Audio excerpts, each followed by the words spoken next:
Hi friends, welcome to our YouTube channel. So ಇದೀಗ ತಾನೇ ಮತ್ತೊಂದು ಹೊಸ ಪ್ರೊಫೈಲ್ ಬಂದಿರುವಂಥದ್ದು.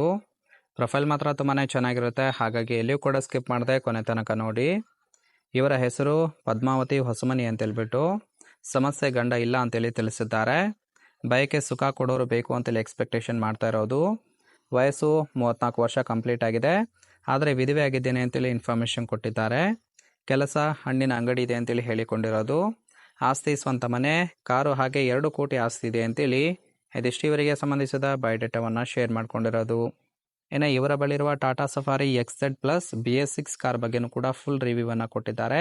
ಸೊ ಇದರ ಬಗ್ಗೆ ಸಂಪೂರ್ಣವಾದ ಮಾಹಿತಿ ಕೊನೆಯಲ್ಲಿ ಕೊಡ್ತಾ ಹೋಗ್ತೀನಿ, ಹಾಗಾಗಿ ಎಲ್ಲಿಯೂ ಕೂಡ ಸ್ಕಿಪ್ ಮಾಡದೆ ಕೊನೆ ತನಕ ನೋಡಿ. ಹಾಗೆ ಸ್ನೇಹಿತರೆ, ಇಲ್ಲಿ ನೋಡ್ತಾ ಇರ್ಬೋದು, ಗೋವಾದಲ್ಲಿ ನನ್ನ ಜೀವನ ಹೇಗಿದೆ ನೋಡಿ ಅಂತೇಳಿ ಇವರ ಸದ್ಯದ ಜೀವನದ ಪರಿಸ್ಥಿತಿಯ ಬಗ್ಗೆನೂ ಕೂಡ ಕೆಲವೊಂದು ಇನ್ಫಾರ್ಮೇಷನ್ ಕೊಟ್ಟಿರೋದು. ಗಂಡ ಕರ್ನಾಟಕಕ್ಕೆ ಬಂದಾಗ ಪರಿಚಯ ಆಗಿದ್ದ. ಸೊ ಅವರೇ ದುಡ್ಡು ಕೊಟ್ಟು ಮದುವೆ ಕೂಡ ಆಗಿದ್ದಾರೆ. ಸೊ ಆದರೆ ದುರದೃಷ್ಟ ಅವರೇ ತೀರಿಕೊಂಡಿದ್ದಾರೆ ಅಂತೇಳಿ ತಿಳಿಸಿರೋದು. ಸೊ ಕಾರಣ ಇಷ್ಟೇ, ಕ್ಯಾನ್ಸರ್ ಬಂದು ನೋವು ತಡೆಯಲಾಗದೆ ತೀರಿಕೊಂಡಿದ್ದಾರೆ. ಈಗ ಒಂಟಿಯಾಗಿದ್ದೇನೆ ಅಂತೇಳಿ ಇದಿಷ್ಟು ಮಾಹಿತಿಯನ್ನು ಕೊಟ್ಟಿರೋದು.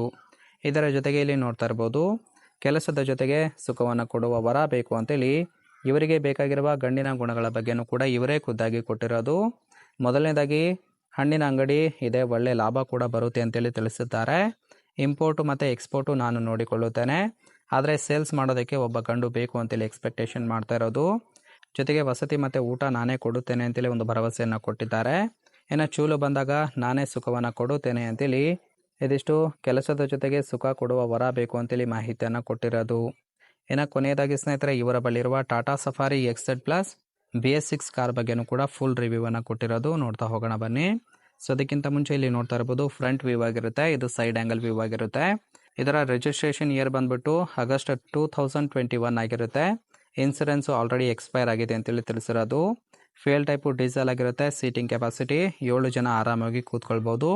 ಕಿಲೋಮೀಟರ್ ಡ್ರೈವನ್ನು 14,768 ಕಿಲೋಮೀಟರ್ ರನ್ ಆಗಿದೆ ಅಂತೇಳಿ ತಿಳಿಸಿದ್ದಾರೆ. RTO ಬೆಂಗಳೂರು ಆಗಿರುತ್ತೆ, ಅಂದರೆ ಬೆಂಗಳೂರಲ್ಲಿ ಈ ಒಂದು ಕಾರನ್ನು ಖರೀದಿ ಮಾಡಿರೋದು. ಓನರ್ಶಿಪ್ಪು ಇವರೇ ಫಸ್ಟ್ ಓನರ್ ಆಗಿರೋದು.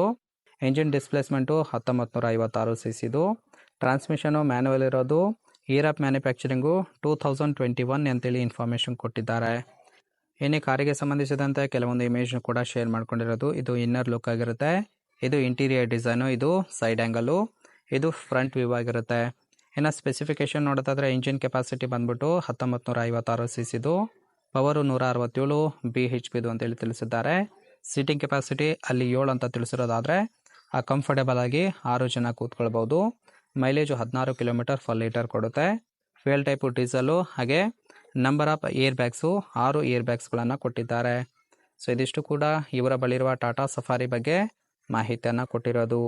ಸೊ ನೋಡಿದ್ರಲ್ಲ ಸ್ನೇಹಿತರೆ, ಇದಿಷ್ಟು ಕೂಡ ಈ ಒಂದು ಪ್ರೊಫೈಲ್ಗೆ ಸಂಬಂಧಿಸಿದ ಸಂಪೂರ್ಣ ಮಾಹಿತಿ ಆಗಿರುತ್ತೆ. ನಿಮಗೆ ಇಷ್ಟ ಆಗಿತ್ತು ಅಂದರೆ ದಯವಿಟ್ಟು ಒಂದು ಲೈಕ್ ಮಾಡಿ. ಹಾಗೆ ಇವರ ಕಾಂಟ್ಯಾಕ್ಟ್ ಡೀಟೇಲ್ಸ್ ಬೇಕಾಗಿತ್ತು ಅಂದರೆ ನಮ್ಮ ಚಾನಲ್ಗೆ ಜಾಯ್ನ್ ಮಾಡ್ಕೊಳ್ಳಿ. ಜಾಯ್ನ್ ಮಾಡ್ಕೊಳ್ಳೋದ್ರಿಂದ ಇವರೊಂದು ಮೊಬೈಲ್ ನಂಬರ್ ಸಿಗುತ್ತೆ, ಕಾಲ್ ಮಾಡಿ ನಿಮ್ಮ ಒಂದು ನಿರ್ಧಾರವನ್ನು ನೇರವಾಗಿ ತಿಳಿಸ್ಬೋದು.